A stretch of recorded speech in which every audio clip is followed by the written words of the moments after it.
It's Christmas 1969. It's the year of the Apollo landings and I'm 7 years old. I'm an only child and I've got the best parents in the world. My dad is a carpenter and he makes me the most amazing present every year. It gets to the point that whatever I ask for appears as if by magic on Christmas Day.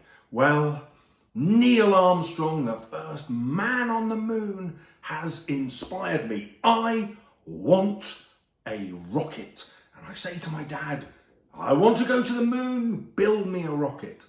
And so my dad disappears into his garage workshop and he builds and he builds. And I keep nagging him. I say, Dad, it just can't be a toy rocket. I've got to be able to stand up in it. It's got to be like a real rocket. It's got to look like the real thing. My dad just nods at me and he goes away in the garage. Well, imagine my excitement on Christmas morning. I come down the stairs and there's this huge wrapping in the living room. I mean, it must be 8 or 9 feet tall. It reaches up to the ceiling. I can't believe my eyes. Desperate to unwrap it, but I can't. I have to wait. And I sit there waiting for my parents to get up. Now, eventually, they come down the stairs and we all walk around this amazing present that I know is inside the wrapping paper. And at last, after breakfast and carols and the church service, at last, I'm able to open the wrapper. I tear it off, being careful, but still desperate, tearing my nails, desperate to open this packet. And there it is. It's the most amazing present I've ever had. It looks like a real rocket. I can't believe how long my father must have been there painting it, sanding it, making it look real. It's got a proper hatch. It's got a window in it out of toughened glass. I just can't believe what I'm seeing. But I open it up and I step in. My father now brings out a wooden box with a red button on it. It's the red ignition button. And I look at the box and I look at the rocket and it looks so real. I say, Dad, don't press the button. I'm not ready to go into space. My dad just smiles at me and takes his hand off the button. He says, get in, son. And I get in and there's this gorgeous, comfortable chair.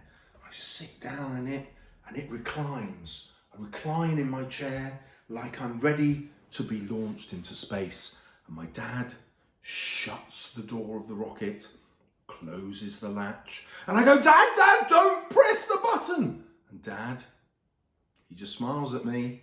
He doesn't press the button, puts down the latch, gives me a little wave, and he walks out. And I recline in my chair. I look up and I can imagine the stars and I start to tremble as I can imagine the launch, and I am in my mind and in space. This is the most amazing Christmas ever. And then I hear the front door shut. Well, at first, I pay it no mind. I'm in my own fantasy world. I'm in space. I'm going to the moon. But soon, minutes turn into hours, and hours turn into needing to go to the toilet. And I start to cry. I start to whimper. I start to try to get out of the rocket, but there's no handle on the inside. Eventually, I'm sobbing, I soil myself, it's disgusting, and night falls. I can see night falling through the toughened glass window. And still, my father doesn't arrive.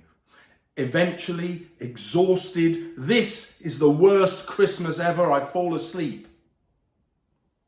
Dawn comes. I hear the front door open. My dad opens up the hatch. I look at him, disbelieving. I can't believe what he's done to me. And he says, son, be careful what you wish for. Happy Christmas. Now that is a story you can steal for your exams. I hope you enjoyed it as much as I did. It isn't true, by the way.